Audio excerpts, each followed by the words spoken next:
रात के 2 बजे हैं। स्टेशन की घड़ी जैसे थम सी गई है, मानो वक्त भी किसी फैसले का इंतजार कर रहा हो। 4 अजनबी एक कमरे में बंद हैं, लेकिन उनके दिलों के बीच सदियों की दूरी है। लिख कर ले लो, ये ट्रेन कभी नहीं आएगी। ये किस्मत का मजाक है। पहले नौकरी गई, फिर माँ की दवाई के पैसे चोरी हो गए, और अब ये तूफान। अगर कोई भगवान ऊपर बैठा है तो वो सिर्फ एक सैडिस्ट है जो हमारी तकलीफ देखकर मजा लेता है। भगवान, नौजवान, भगवान सिर्फ कमजोरों का सहारा है।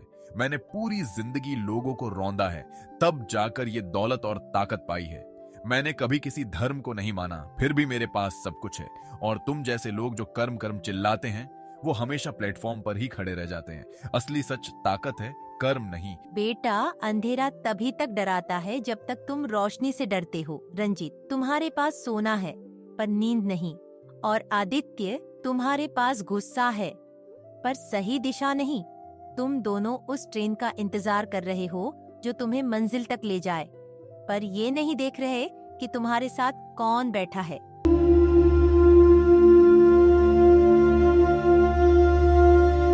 अरे भाई, ये बांसुरी बंद कर। यहाँ जिंदगी बिखर रही है और तुझे संगीत सूझ रहा है। कौन हो तुम? मैं तो बस एक मुसाफिर हूँ जो भटके हुओं को रास्ता दिखाता है। तुमने पूछा था ना कि भगवान कहाँ है?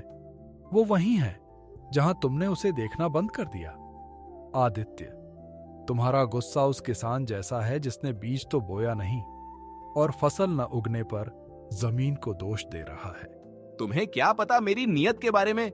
मैंने हमेशा सबका भला चाहा। बदले में क्या मिला? धोखा। नियत सिर्फ चाहने से नहीं बनती आदित्य, नियत करने से बनती है। जब दोस्त को जरूरत थी, तुमने अपनी सुविधा देखी। जब मां बीमार थी, तुमने मेहनत के बजाय चमत्कार का इंतजार किया।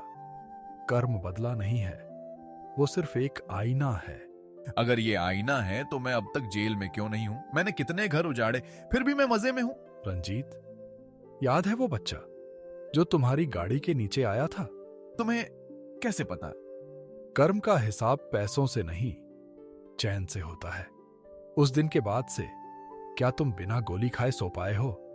तुम्हारा बेटा तुम्हें छोड़ गया, तुम अकेले हो। क्या ये सजा नहीं है? पशु को बांधने के लिए रस्सी चाहिए, पर इंसान को बांधने के लिए उसका अहंकार ही काफी है। ठीक है, रंजीत गलत है, लेकिन मेरे साथ क्यों? मैंने तो किसी का बुरा नहीं किया। क्या तुमने संचित कर्म के बारे में सुना है? आत्मा कई जन्मों का हिसाब लेकर चलती है। सोचो, तुम एक लाइब्रेरी हो। इस जन्म का पन्ना साफ है, पर पिछली किताबों का हिसाब बाकी है। इसे ही प्रारब्ध कहते हैं। ये तो अन्याय है। मुझे याद ही नहीं, फिर सजा क्यों? अगर एक छात्र पिछले साल पढ़ाई न करे और फेल हो जाए, तो क्या वो कह सकता है कि ये नया साल है, पुराना हिसाब मत देखो? सीख तब तक चलती है जब तक आत्मा समझ न जाए। रंजीत, तुम्हारे चारों ओर काला धुआं है। आदित्य, तुम्हारे चारों ओर धुंध है। तुम दोनों कृष्ण को ढूंढ रहे हो, पर वो तो तुम्हारे दुख का सारथी बनने को तैयार है। बस तुम अपना गांडीव उठाने को तैयार नहीं। क्या मेरे जैसे इंसान को भी माफी मिल सकती है? माफी बाहर से नहीं आती, वो अंदर के पश्चाताप से आती है। आधा बोझ तुम्हारा मान लेने से ही कम हो गया, बाकी सेवा से उतरेगा। बाहर एक गरीब औरत गिर जाती है। हमें कुछ करना चाहिए। मेरे पास पैसे हैं, हाँ, पर मैं बाहर नहीं जाऊंगा। यही परीक्षा है आदित्य। तुम्हारे पास ताकत है। रंजीत, तुम्हारे पास संसाधन है।